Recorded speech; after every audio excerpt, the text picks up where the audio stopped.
Queridos e amados irmãos, para mim é uma honra estar aqui junto com vocês, adorando ao Senhor Jesus.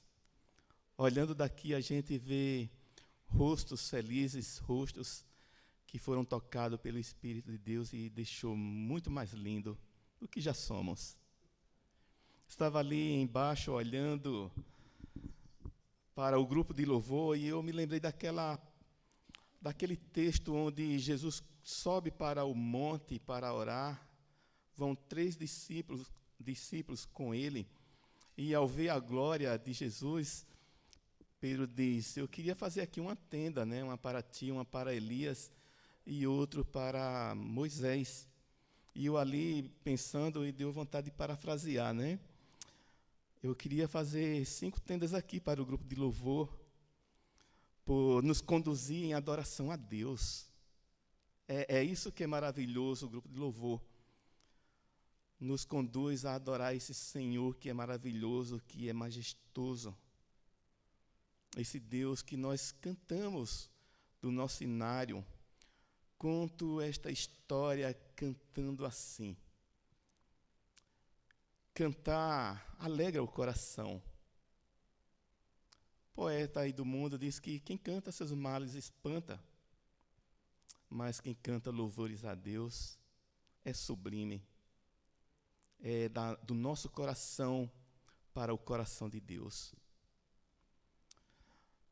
Nós estamos aí no primeiro domingo do ano de 2026. Certamente, já no finalzinho de 2025, você fez aquela retrospectiva que é próprio de nós, seres humanos.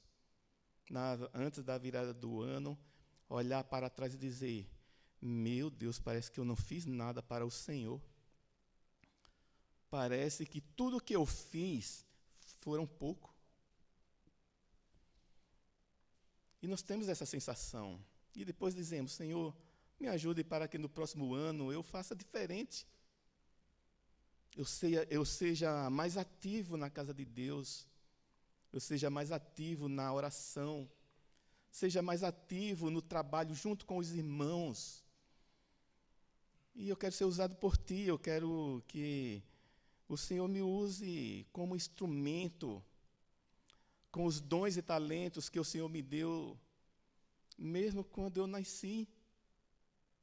E quando o Senhor me converteu, o Senhor me deu dons maravilhosos para fazer para Jesus. E por causa disso eu quero também agradecer, né, por essa amada igreja que tem sido bênçãos na minha vida. Esse conselho que nós amamos, esse conselho que a gente está sempre mais próximo. Quando acontece algo lá em Rio Negro, eu comunico a eles das bênçãos que Deus tem nos dado, trazendo pessoas com o coração desejosos de trabalhar no reino de Deus.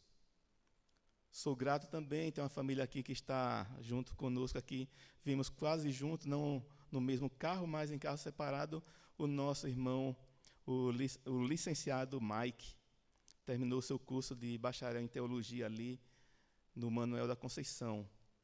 E a nossa amada Ângela. João, a gente já se conhece bastante, né? A família, os pais ali do Mike. Morei uns tempos na casa do Mike. Quando eu mais precisei, ele me ajudou. E sou grato. Recém-casado, disse assim: meu irmão, vem morar com a gente, vai morar na rua não. E isso é bênção, irmãos, que a gente tem que contar, porque não para engrandecer o Mike, mas para a gente ver que os irmãos é bênçãos na nossa vida. E olhando para a atitude dele, também eu sinto no coração desejo também de abençoar aqueles que precisarem.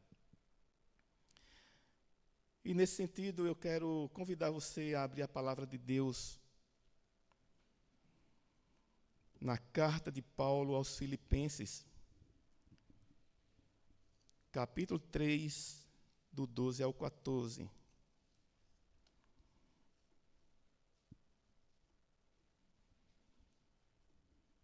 Eu vou ler, os irmãos acompanhem.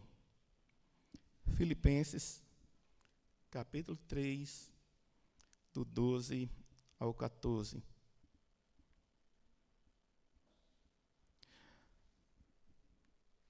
Não que eu tenha já recebido ou tenha já obtido a perfeição, mas prossigo para conquistar aquilo para o que também fui conquistado por Cristo Jesus. Irmãos, quanto a mim, não julgo havê-lo alcançado, mas uma coisa faço, esquecendo-me das coisas que para trás ficam, e avançando para as que diante de mim estão. Prossigo para o alvo, para o prêmio da soberana vocação de Deus em Cristo Jesus. Oremos mais uma vez. Senhor, nós estamos aqui diante de Ti. Um novo ano inicia-se. E o Senhor nos deu o privilégio de entrarmos nele. O ano passou, 2025. Fomos abençoados por Ti. Alcançamos lutas e vitórias, muito mais vitórias do que lutas. E olhando para esse texto, ele traz alento para a nossa alma. Pois o passado, como se diz, já é passado. Nós estamos no presente, mas nós queremos olhar para o futuro. Pois no futuro está o Teu trono. Está Jesus reinando e esperando por nós. E nós também estamos aguardando a sua vinda. Por isso nós te louvamos e bendizemos em nome de Jesus. Que ele cresça, que eu diminua, que ele apareça, que eu me esconda por trás da cruz do meu Salvador. Em nome de Jesus. Amém. Nós vamos meditar nesta noite, meus queridos e amados irmãos, sobre o tema prosseguindo para o alvo. Filipenses, nós sabemos que é uma carta escrita dentro da prisão de Roma. Paulo está preso. Paulo está se comunicando com a igreja amada. Paulo foi quem plantou a igreja de Filipos. E a primeira a ser evangelizada lá foi a irmã Lídia, vendedora de púrpura. Uma mulher que tinha condições financeiras. A Bíblia diz em Atos que Deus abriu o coração dela para entender o Evangelho, para entender o que Paulo estava pregando. E o Espírito de Deus converteu o coração da Lídia. E começou o Evangelho sendo propagado no Ocidente. É a primeira igreja do Ocidente, depois que Paulo atravessou a Macedônia, ao chamado de uma visão de um varão que se interpôs diante dele, dizendo: passa-nos a Macedônia.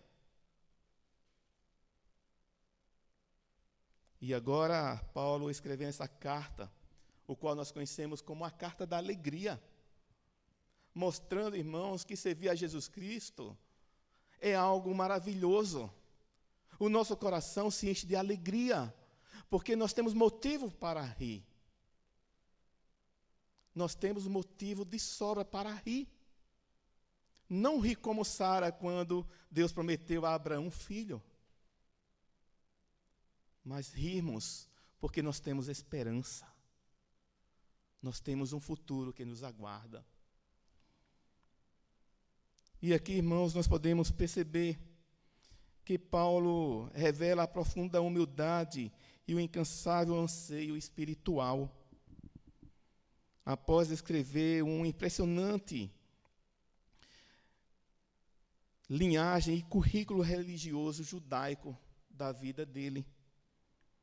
E você percebe aí no capítulo 3, versículo 4 a 6, ele também declara que tudo o que ele tinha alcançado, ele agora o considerava como refúgio. Ele considerava como nada. Ele considerava como lixo. Porque ele agora vislumbrava para aquilo que é salutar para a alma humana. E esse versículo 12 não representa um ponto de chegada, mas sim reconhecimento da contínua jornada de santificação, onde o apóstolo Paulo expressa que ainda não alcançou a plenitude em Cristo e prossegue com fervor em busca desse ideal. E aqui é a santificação que ele está tratando. E este versículo 12 é crucial para compreender a perspectiva paulina sobre a vida cristã como processo dinâmico de crescimento e busca constante pela conformidade com a imagem de Cristo. Vivemos em uma geração que começa muitas coisas e não terminam quase nada. Essa é a realidade da vida humana. Essa é uma realidade em nossos dias. E a vida cristã, porém, não é um evento. A vida cristã é uma caminhada contínua. É uma caminhada que prossegue. E Paulo, um homem maduro na fé, experiente no ministério, declara algo surpreendente. Ele ainda não chegou lá. Assim como nós também não chegamos. Nós estamos nesse processo, nós estamos na caminhada cristã. Nós não chegamos lá. E o apóstolo Paulo, ele é um exemplo de alguém que entendeu o valor da perseguição espiritual. Nós temos que perseguir a santidade. Nós temos que correr em busca da santidade. De acordo com a ordem da salvação, no ato que o nosso Deus faz de uma vez só a regeneração, a justificação, nos coloca a fé, Ele nos santifica de imediato. E se morrermos após o segundo, depois da regeneração, nós já estamos salvos com Cristo. Porque a santificação chegou no seu ápice. Mas enquanto vivemos aqui, nós trabalhamos cooperando com Deus na santificação. E é um ato contínuo. É um ato que também é como se dependesse de nós, sabendo que nós não conseguiremos ser santo. Foi isso que o amado irmão pregou aqui. Nós confessamos os nossos pecados, mas celebramos, nos alegramos porque Cristo venceu o pecado por nós. E nós agora somos santos, caminhando com Cristo, sendo santificado a cada dia na pessoa de Cristo, sendo santificado pelo Espírito Santo, o Espírito Santo da promessa, o nosso Consolador.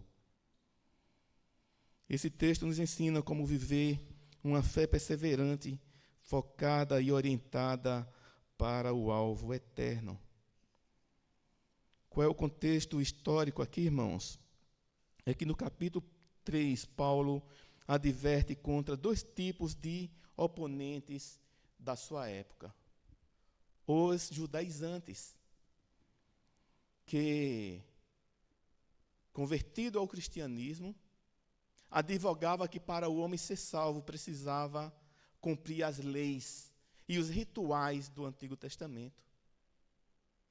Por um outro lado, nós temos os antinomistas, que são aqueles que dizem assim: a lei passou, não precisamos mais da lei. E em nenhum momento Jesus disse que a lei passou.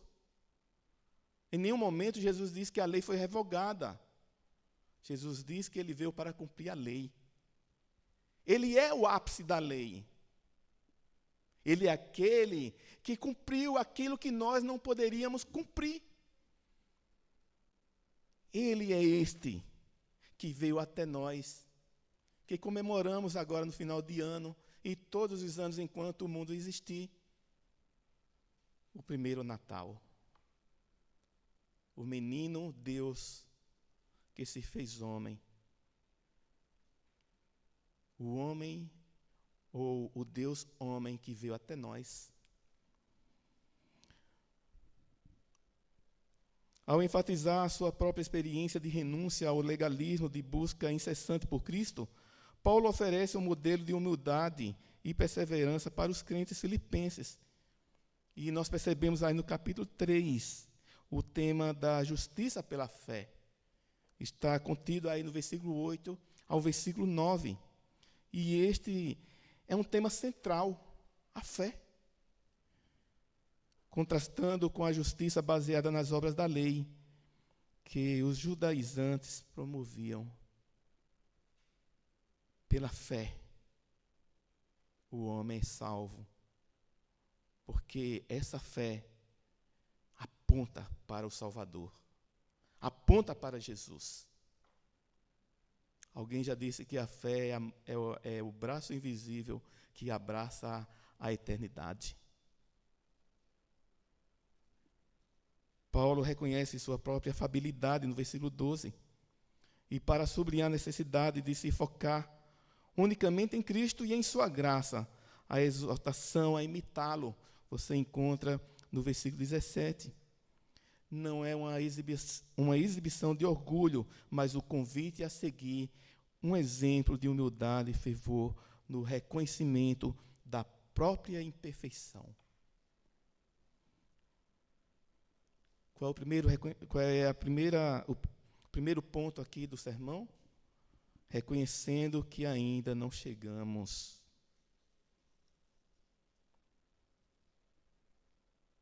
E é isso que ele diz. Não que eu já tenha alcançado, tudo isso já tenha sido aperfeiçoado. Esta é uma poderosa declaração, irmãos. Porque nós, como servos de Cristo, na fé evangélica, na fé protestante, nós entendemos que a santificação, ela é progressiva. A fé é uma jornada. Paulo, um gigante da fé, reconhece abertamente isto. Ele não alcançou o ápice da santidade, mas ele está a caminho. Ele está olhando para frente. Ele está caminhando. E aqui, irmãos, nós podemos perceber que o cristianismo, enquanto aqui na terra, não é um cristianismo perfeccionista. Você conhece alguém que às vezes se acha mais santo do que outro? E aí nós dizemos assim, ó o santarrão. Existe. E às vezes você pergunta, por que você senta assim? Porque eu cumpro a lei. Em vez de dizer, né, porque Jesus me salvou. E se estou fazendo, não é eu que faço, é Cristo que faz em mim. É o Espírito de Deus que faz isto em mim. E aqui nós podemos perceber humildade espiritual. Reconhecimento da imperfeição. Paulo não se considera completo, perfeito, mesmo após conversões, milagres, prisões e cartas escritas. Ele reconhece que ainda está no processo e que ainda há muito a ser alcançado em sua vida espiritual. Qual é a aplicação que nós podemos tirar aqui desse texto? Que o maior inimigo do crescimento espiritual é achar que já sabemos o suficiente.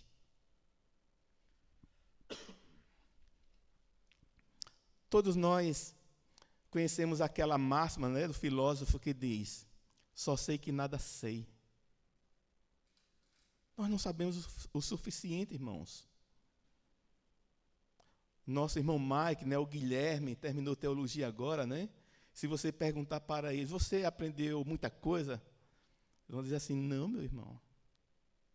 Estudei bastante, mas não aprendi quase nada, não conheci quase nada. O conhecimento sobre Cristo é ilimitado. O conhecimento sobre a vida humana, ela é limitada. Mas sobre Cristo, não. Sobre o conhecer a Deus, não há limite. Porque se assim o fora, ele não seria Deus. E esse é o maior inimigo, achar que conhece tudo. E que não precisamos também fazer mais nada. No entanto, essa perfeição aqui que Paulo fala para nós é a santificação. Temos que viver isto. Mesmo sabendo que diante de Deus, quando Ele olha para nós, e aqui alguém pode dizer assim, isso é heresia, não é não. Você acha que Deus espera a santificação da gente ou espera pecado? Espera pecado. É por isso que nós confessamos. Porque nós somos fábrica de pecado. Isso está dentro de nós. Isto é inerente a nós seres humanos, é a nossa natureza. Mas o nosso Deus está nos santificando. Essa é a graça do Evangelho. Deus fazendo em nós o que nós não podemos fazer. Deus moldando o nosso caráter, conformando a imagem de Cristo. Um chamado que nos alcança. A frase para conquistar aquilo para o que também foi conquistado por Cristo Jesus aponta para a soberania de Deus na salvação. Fomos conquistados por Cristo, resgatados do pecado da morte, e em resposta a essa graça imerecida, somos impelidos a conquistar, a buscar ativamente a plenitude da vida em Cristo. Nós somos compelidos a isso. Qual é o exemplo que nós temos? Não tenha no pastor. O pastor também é humano que nem você. Não tenha nos presbíteros. Também são humanos como você. Não seja nos diáconos. Também são humanos como você. E são pecadores como eu e você. Olha para Cristo. Ele é o autor da salvação. Ele é o santo dos santos. Ele que tem todo o poder de fazer em nós tudo aquilo que nós não poderemos e não conseguiremos fazer.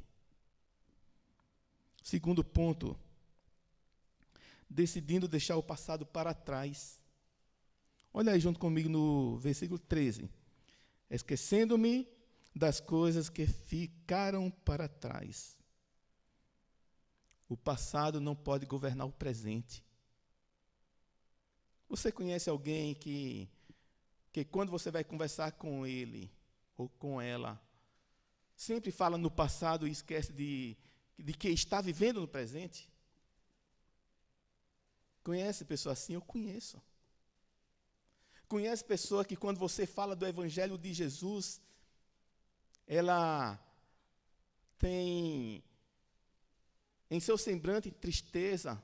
E quando você fala que você é perdoado por Deus e você vai morar no céu e que agora Deus te dá um coração perdoador, e ela diz assim, para perdoar o meu inimigo? Não. Está vivendo o passado, deixando de viver o presente.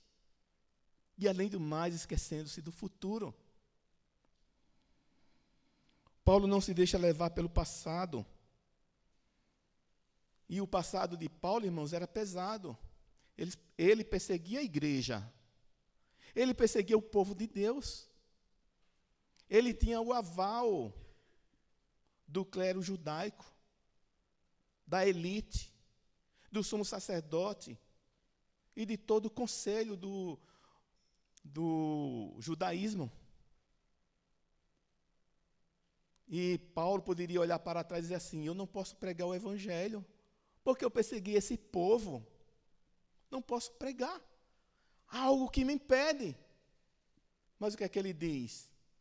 Deixo tudo para trás.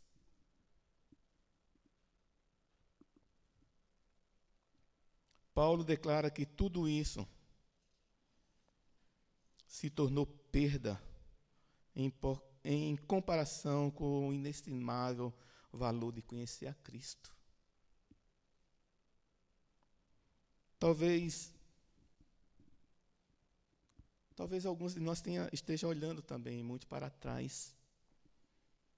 Mas nesta noite Deus está querendo dizer para ti que você não deve ficar olhando para trás. O passado já é passado. Nós estamos no presente.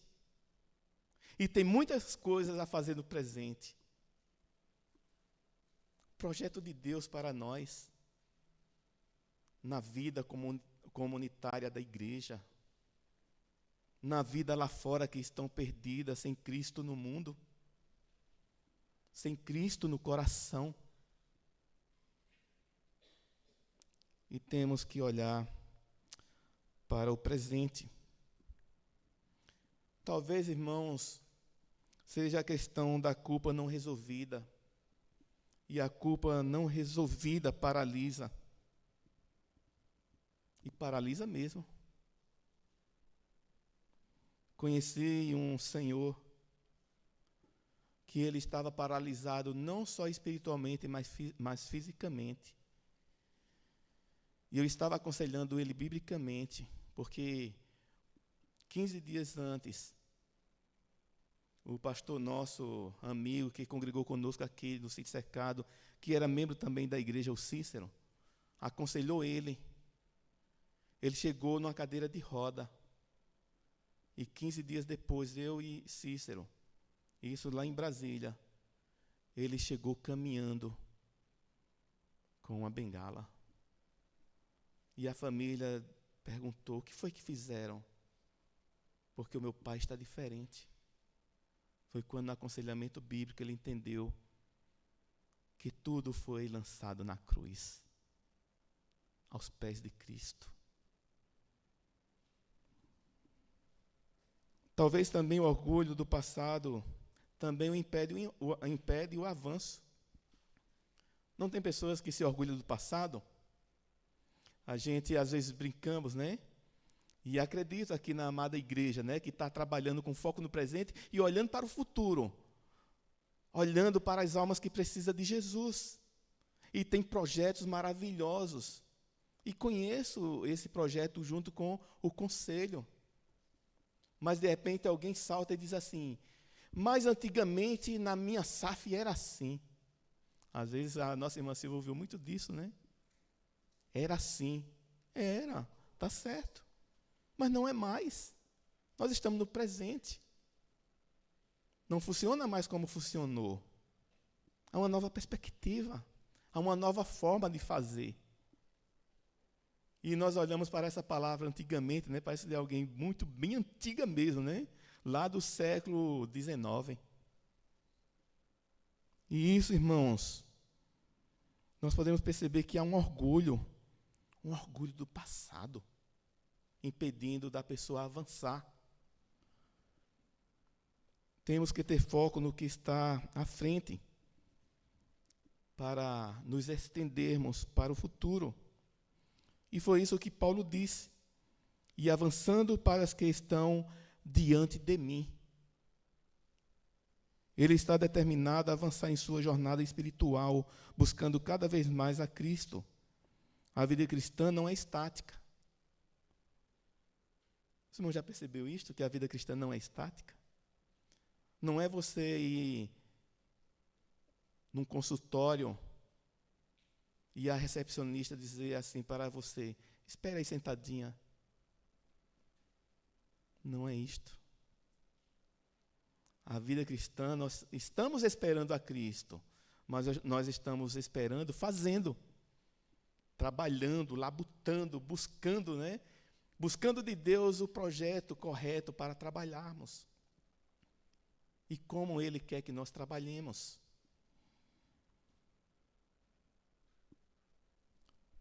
É um processo. E aqui há uma pergunta: nós estamos avançando ou nós estamos retrocedendo? Isso cabe a cada um de nós responder para si mesmo, irmãos. Eu estou avançando ou estou retrocedendo? Terceiro ponto, prosseguindo com foco no alvo. Que Paulo falou, que ele disse: prossigo para o alvo, para o prêmio da soberana vocação de Deus em Cristo Jesus. E aqui, irmãos, nós podemos perceber algo. A vida cristã tem uma direção. Paulo está determinado a alcançar esse prêmio. E ele usa aqui a imagem de um corredor. Alguém que está correndo, um atleta. Ele está olhando para frente, está correndo. Olhando para frente. Já não olha mais para trás. Está vivendo o presente, trabalhando para alcançar o futuro. Não é correr em busca de medalhas. Não é correr em busca de taças. Não é correr aqui em busca dos diplomas. Eu não estou dizendo que está errado você fazer teus cursos. Mas que o foco principal não seja esse para a tua vida espiritual. Que o foco seja Cristo. E que os nossos diplomas, sirva para glorificar a Cristo, para exaltar o Senhor. Agora, o cristianismo tem um propósito claro. E qual é o propósito? É aquilo que Paulo diz, alcançar o alvo. E o alvo aqui é Cristo. O prêmio não é terreno. Há muitos que estão freneticamente na correria da vida. E não sei se os irmãos conhecem alguma história de alguém que na hora da partida diz assim: se eu soubesse que era tão rápido a vida, eu não tinha desperdiçado por tão pouco. Porque, irmãos, a vida ela é passageira. A vida tem seu tempo de validade neste mundo. A irmã Silvia que o diga, trabalhando ali no hospital. E tantos outros irmãos que trabalham com a saúde. Tem tempo determinado. O prêmio não é terreno, mas o prêmio ele é eterno. Não é reconhecimento humano. Não é o reconhecimento humano que importa. Não são as conquistas, mas a plena comunhão com Jesus Cristo, nosso Salvador. É isso que importa para os filhos de Deus. É isso que importa para nós que estamos buscando a santificação. E podemos aprender aqui, numa breve aplicação. Quando Cristo é o alvo, irmãos, as lutas não nos param. Já percebeu? Cristo é o teu alvo. As lutas te pararam? Não. Porque você tem Cristo como um alvo. Quando Cristo é o alvo, as perdas não nos destroem,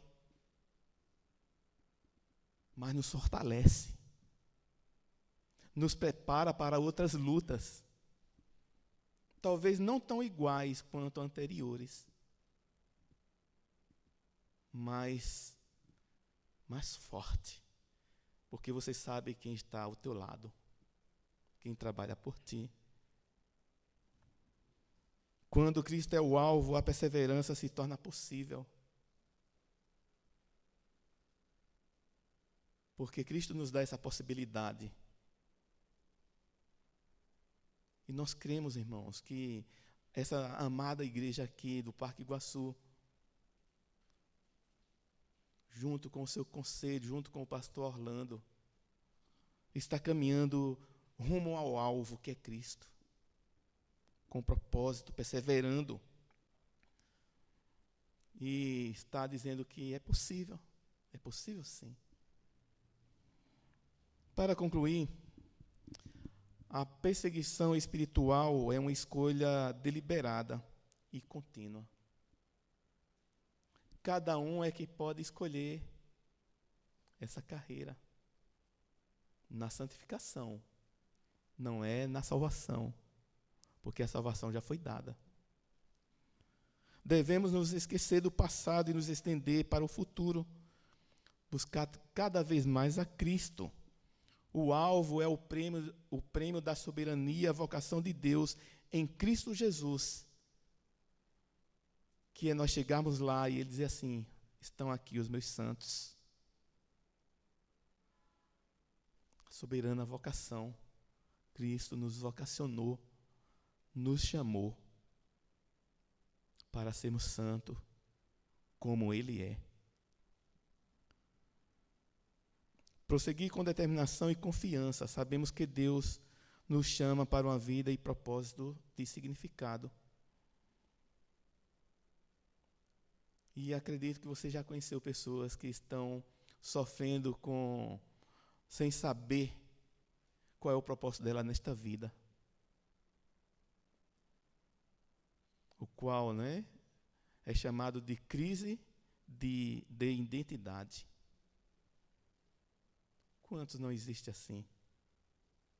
E nós temos uma identidade. A nossa identidade é Cristo. Paulo nos ensina, irmãos, 3 atitudes essenciais para uma vida cristã saudável. Primeiro, humildade. Reconhecer que ainda estamos em processo. Desapego, deixando para trás todas as coisas que nos impedem de correr a boa carreira da fé. E, por último, terceiro, determinação. Prosseguir com os olhos no alvo. Com os olhos em Cristo. Não olhando para a direita, nem para a esquerda. Nem olhando para trás. Você já viu que quando alguém corre olhando para trás é propenso a cair? Não importa o quão longe você já chegou, sempre há mais de Cristo para você conhecer. Sempre há mais. Que Deus nos abençoe, que Deus nos faça como Paulo, reconhecendo essas verdades quanto à humildade, o desapego e a determinação, para termos uma jornada mais suave, mais leve, sem nenhum embaraço, sem nenhuma mochila como o peregrino na história de John Bunyan. Que Deus nos abençoe, que Deus encha o nosso coração de alegria, de celebração a Cristo.